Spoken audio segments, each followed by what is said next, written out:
500 आले, आता 1000 आले. आणि त्या दिवशी आम्ही संकल्प करत असतो की आपल्याला दरवर्षी काय करायचं आहे. आणि सध्या तर काय करावं हे समजत नाहीये. कारण की कमी पाऊस पडेल अशा पद्धतीचं चित्र या महाराष्ट्रामध्ये निर्माण झालंय. अल निनोचा प्रभाव येईल अशा पद्धतीचं वातावरण तयार झालंय. त्यामुळे आम्ही यावर्षी संकल्प केला की जळगाव ग्रामीण मतदारसंघामध्ये जे 4 ते 7 किलोमीटरचे नाले आहेत ते 100% सीएसआर मधून आम्ही त्याचं काम सुरू केलेलं आहे. आणि त्याचा पहिला टप्पा 40 किलोमीटरचा आम्ही आज पूर्ण केलेला आहे. शिंदे साहेबांनी ज्यावेळेस मला विचारलं की तू हे काम कसं करतोय, म्हणलं साहेब देणाऱ्याचे हात हजार आहे तुमच्या आशीर्वादावर, आणि त्याच आशीर्वादाने मी हे काम करतोय.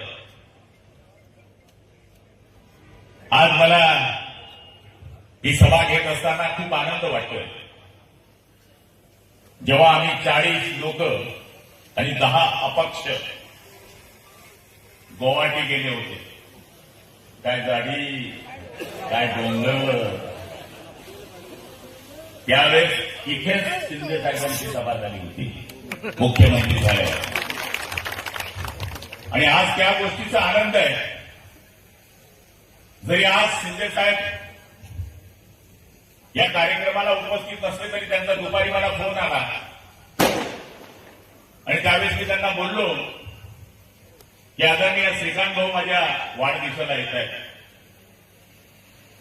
साहेब मी एक फकीर माणूस होतो, पानठेला चालवणारा माणूस होतो, या गावाचा गुलाब होतो.